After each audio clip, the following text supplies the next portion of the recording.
Hello, this is Unplanned. This is Review Rant Random. The light is bouncing off what I need to say. But yeah, it's the Goodfellas.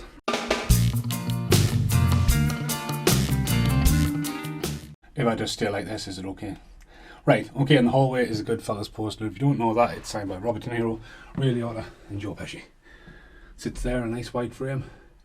Just there, all nicely signed. Brittany had never seen it, so last night we watched Jurassic Park, which you'd never seen, and then we watched Goodfellas. 2.5 hours, flies over. It's one of those films where I recently revisited like Mean Streets and Raging Bull, and I was wanting to watch Casino, and Martin Scorsese's just got this amazing knack, but I think Goodfellas is amazing. And I never knew, even though it says at the start, based on a true story, well the text goes off to the side because they're driving in the car. It's terrifying, like the whole, it's just so well made for when it's done, and the performances in this are amazing. Even though Ray Liotta's a little bit offbeat, and you kind of think that, did Ray Liotta ever work again with Martin Scorsese? From my knowledge, no. I was expecting to see him come back in The Irishman, as well as Leonardo DiCaprio as a cameo, but that never happened. But Goodfellas is just amazing. I love the narration of it. I love how grounded it is. The soundtrack's amazing, the performances are amazing, it's so gritty, but there's something about this movie that flows.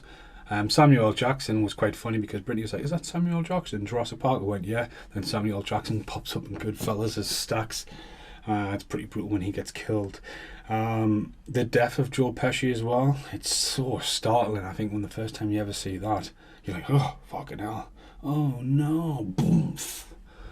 And fucking hell, I mean, again, Casino, I look at it as a sequel to that, but again, is Goodfellas a sequel to Raging Bull?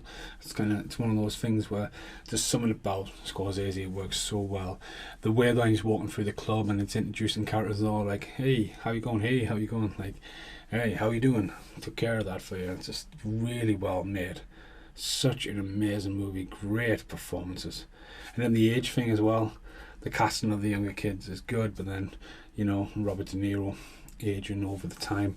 Ray Liotta with his laughs and all that, well, yeah, I'm not skiing on that. It's quite weird looking, but so well done. Like the cast as well, there's a couple of famous people in the background. One of the guys who was in ski school he went on to be in The Sopranos, Spider. He done well for himself. Debbie Mays is in this.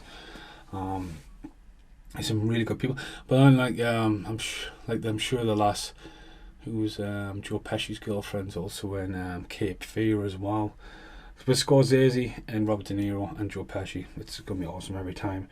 And I think that's what the massive hype with The Irishman was. But for The Irishman just to be on Netflix, I think The Irishman needs a physical copy. People like me want that in the collection to go, look, there's a Scorsese collection. Not saying that all his films are good. I mean, he's a very diverse director. He's when I do anything, but I think when it comes to Goodfellas, it's just so well made movie, so well made. See you in the outtakes. Right, this is the only outtake. I want to turn that light off. I've got other stuff to do. Thanks for watching. Goodbye for now.